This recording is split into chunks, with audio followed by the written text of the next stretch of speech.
आज के वीडियो में हम यहाँ पे डिस्कस करने वाले हैं क्लीन साइंस एंड टेक्नोलॉजी के स्टॉक को। तो इस स्टॉक की अगर मैं बात करता हूँ तो इसका एक बार हम यहाँ पे चार्ट देख लेते हैं। तो 21 में इसका आईपीओ आता है, उसके बाद ये स्टॉक एक अच्छा खासा रिटर्न हमें यहाँ पे देता है। देन उसके बाद में यहाँ पे आप देख सकते हो, यहाँ से जब ये चलना स्टार्ट करता है तो ऑलमोस्ट हमें 80% का रिटर्न ये दे देता है। और जिसने आईपीओ लिया होगा, अगर मैं वहां से बात इसकी कर रहा हूं तो उस दिन से भी हमें यहाँ पे 60% के आसपास ये गेन यहाँ पे दे देता है। उसके बाद से ये स्टॉक एक डाउन ट्रेंड में है और यहाँ पे अच्छा खासा कंसोलिडेट हो चुका है। अब इस स्टॉक में हमें क्या करना वो हम देख लेते हैं। इसने टॉप लगाया था, लाइफ टाइम हाई था यहाँ पे 2700 के आसपास, और वहां से करंट प्राइस की मैं बात करता हूं तो ये ऑलमोस्ट स्टॉक हमारा डाउन आ गया था 60%, और अभी भी ये 57% यहाँ पे डाउन है। तो जब ये टॉप से 57% हमारा स्टॉक यहाँ पे डाउन है, अगर ये वापिस स्टॉक आपका लाइफ टाइम हाई पे जाता है तो हमें कितना परसेंटेज का गेन दे देगा? 130% का यहाँ पे गेन हमें दिखाई दे रहा है। तो अगर मैं यहाँ पे बात करता हूं कि अगर इस सिंगल ट्रेड में हमें 130% का अगर गेन मुझे मिल रहा है तो क्या हमें ये ट्रेड लेना है या नहीं लेना है? क्या ये इतना गेन हमें दे पाएगा? कैसे इसमें हमें इन्वेस्टमेंट यहाँ पे अपना करना है, वो सारी इंफॉर्मेशन मैं आपको बाद में बताऊंगा। पहले हम चलते हैं इसके फंडामेंटल्स और बिजनेस को एक बार देख लेते हैं कि जब पूरी इंफॉर्मेशन रहेगी तो आपको यहाँ पे थोड़ी आसानी रहती है कि स्टॉक को होल्ड कर पाएंगे कि नहीं कर पाएंगे। कॉन्फिडेंस आता है कि ये कंपनी हमें इतना रिटर्न देके जाएगी। तो इस कंपनी की बात करता हूं तो ये केमिकल सेक्टर की कंपनी है, 2003 में स्टार्ट होती है और स्पेशलिटी केमिकल्स का इनका काम है।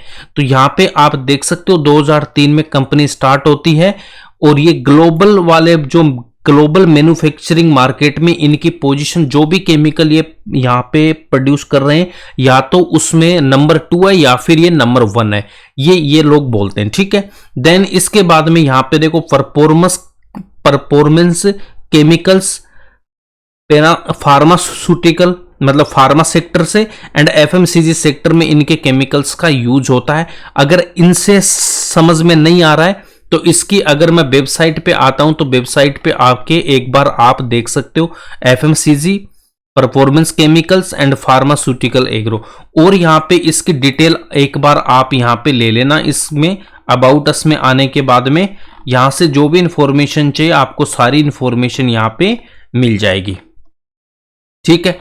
तो इनका बिजनेस आपको समझ में आ गया होगा, और अगर अच्छे से नहीं समझ में आया क्या इसके प्रोडक्ट्स है तो यहाँ पे देख लेना, इसकी वेबसाइट को एक बार अच्छे से विजिट कर लेना। देन उसके बाद में क्या करना है, यहाँ पे डॉक्यूमेंट्स में आ जाना। डॉक्यूमेंट्स में फाइनेंशियल ईयर और ये पीपीटी, तो इनको मैंने ओपन किया हुआ है। तो यहाँ पे देखो इस पीपीटी में आपको अच्छे से यहाँ पे गिवन है। तो परफॉर्मेंस केमिकल में आपके पास में ये सारे केमिकल्स है। फर्स्ट वाला केमिकल है MEHQ, इसमें ग्लोबली इनकी रैंक यहाँ पे 1 है। इस केमिकल का यूज कहाँ होता है? डायपर एंड सैनिटरी पैड में। क्या इनकी रिक्वायरमेंट फ्यूचर में नहीं रहेगी? बिल्कुल रहेगी, बहुत ज्यादा रिक्वायरमेंट इनकी रहने वाली है। डेली यूज वाले ये प्रोडक्ट्स है, डायपर्स वगैरह। कितने सारे बच्चे अभी न्यू बोर्न बेबी हो रहे हैं तो उनको कम से कम 1-2 साल के लिए डायपर उनको चाहिए, है ना। और ये सैनिटरी पैड इनकी रिक्वायरमेंट यहाँ पे रहती है, ठीक है। तो इसमें ग्लोबल ये नंबर 1 है। देन उसके बाद में BHA, इसका यूज यहाँ पे फूड इंडस्ट्री में, इसमें भी नंबर 1 है, ये रैंकिंग दी है। तो यहाँ पे देख सकते हो कौन सा केमिकल किस में यूज हो रहा है। यहाँ पे आप देख सकते हो ये जो THQ है ये स्टेबलाइजर इन ऑयल इंडस्ट्री। इसमें क्या करता है कि जैसे आपने देखो, अगर आपने घर पे छोटा सा पेंट का अगर आपने वो टिन लेके आया होगा ना, 1 लीटर 2 लीटर का, वो लिक्विड फॉर्म में रहता है। अगर इसका ढक्कन मैं खोल देता हूं तो अगर ओपन उसको छोड़ दूंगा तो वो टाइट हो जाता है। तो उसको लिक्विड फॉर्म में रखने के लिए इस केमिकल का यूज होता है। फिर अगर आप जैसे नेल पेंट को अगर आप ओपन छोड़ दोगे तो वो भी वहां पे हार्ड बन जाता है। तो यहाँ पे इनको लिक्विड की फॉर्म में कन्वर्ट करने वाला जो केमिकल है वो ये बनाते हैं। तो ये भी यहाँ पे इंडस्ट्री में बहुत ज्यादा यूज होता है। तो यहाँ पे देख सकते हो कहाँ पे क्या क्या यूज होता है। वाटर ट्रीटमेंट में भी ये केमिकल यूज होता है, इसमें इंडिया में नंबर 1 है।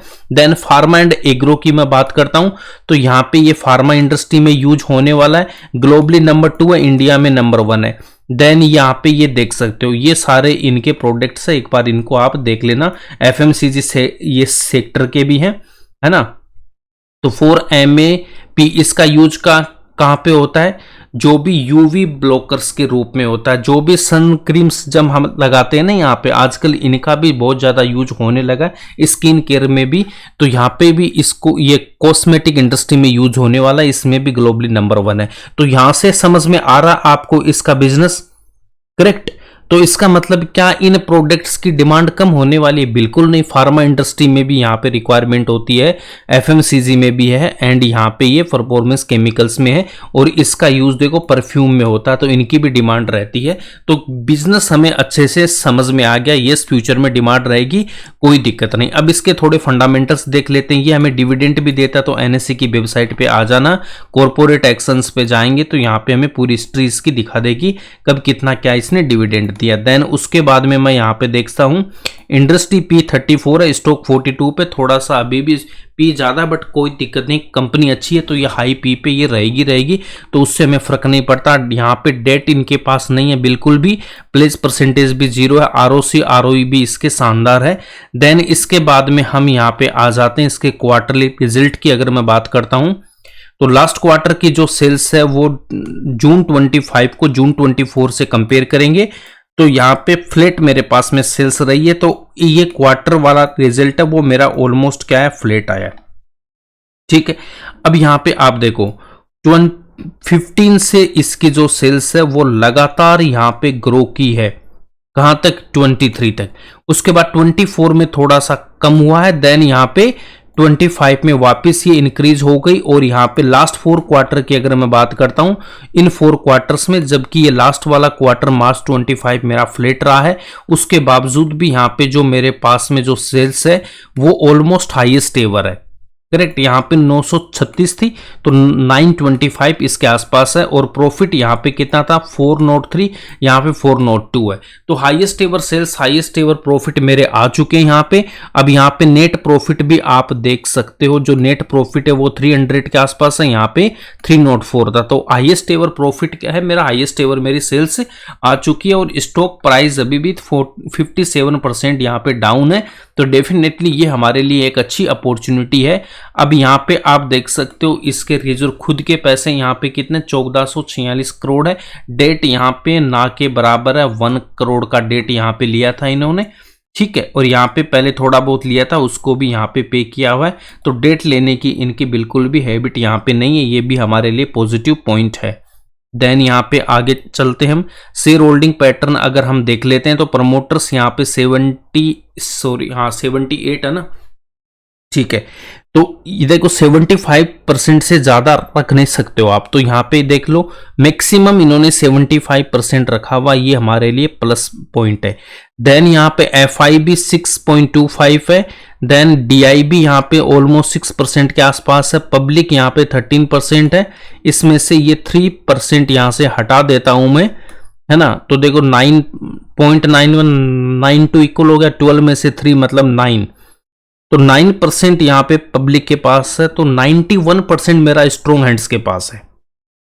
तो इन शॉर्ट अगर मैं आपको इसमें आपको बताना चाहूं तो कंपनी मेरे पास में डेट फ्री है, correct, strong share holding pattern है, और यहां पे भी देख सकते हो FIs ने अपना स्टेक इंक्रीज किया एंड DI ने भी अपना स्टेक यहां पे इंक्रीज किया है, दोनों ने इंक्रीज किया, ये भी हमारे लिए प्लस पॉइंट है, ओके। और प्रमोटर की हाईएस्ट जितने रख सकते हैं उतना इनका परसेंटेज है, ठीक है।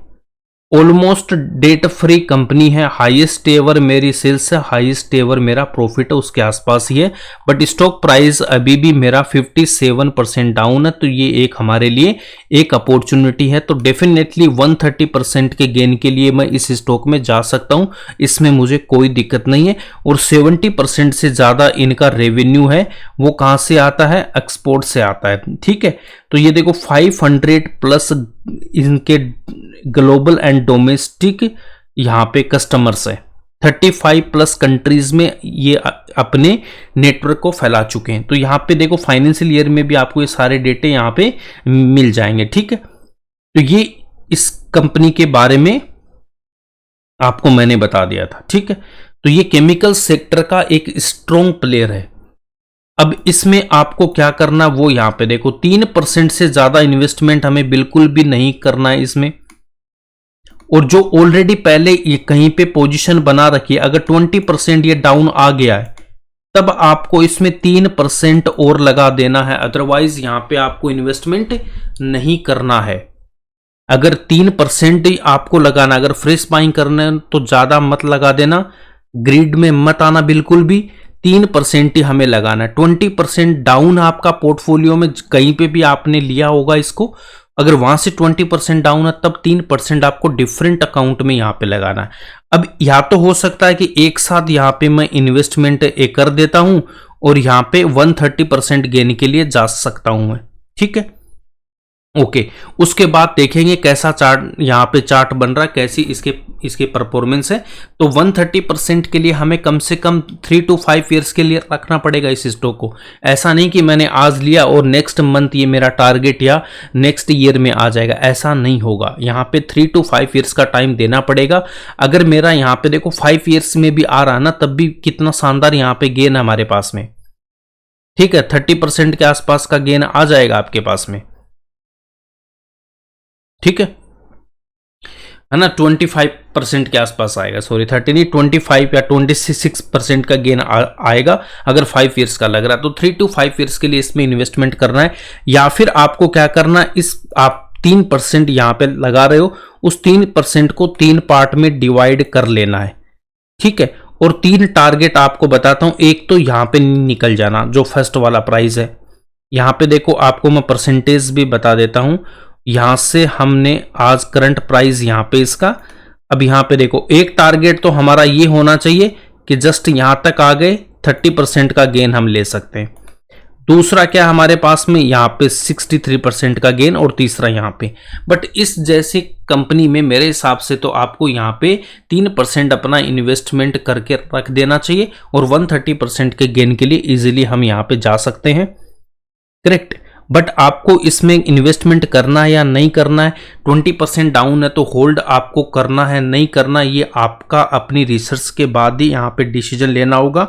और फाइनेंशियल आपका जो भी फाइनेंशियल एडवाइजर है उससे डिस्कस करने के बाद ही आपको कोई भी इन्वेस्टमेंट यहाँ पे करनी है।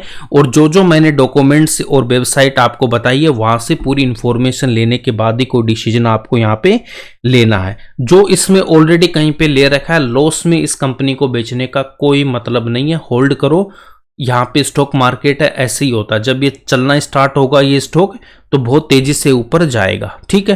तो अच्छा खासा कंसोलिडेट यहाँ पे हो चुका है। प्रमोटर 75% अपना जो मैक्सिमम इसे रख सकता है वहां तक आ चुके हैं। तो अब इसमें प्रेशर वाली कोई बात होनी नहीं चाहिए, यहां से इसको लौट के ऊपर ही अब जाना है। ये इस पे मेरा व्यू है, बाकी आपको इसमें क्या करना, आपको अपने हिसाब से डिसीजन यहाँ पे लेना है। आई होप अगर आपको वीडियो अच्छा लगा तो लाइक करना, शेयर करना, इस चैनल पे नए हो तो सब्सक्राइब जरूर करना। मिलते हैं नेक्स्ट वीडियो में एक नए स्टॉक के साथ। Thanks for watching this video.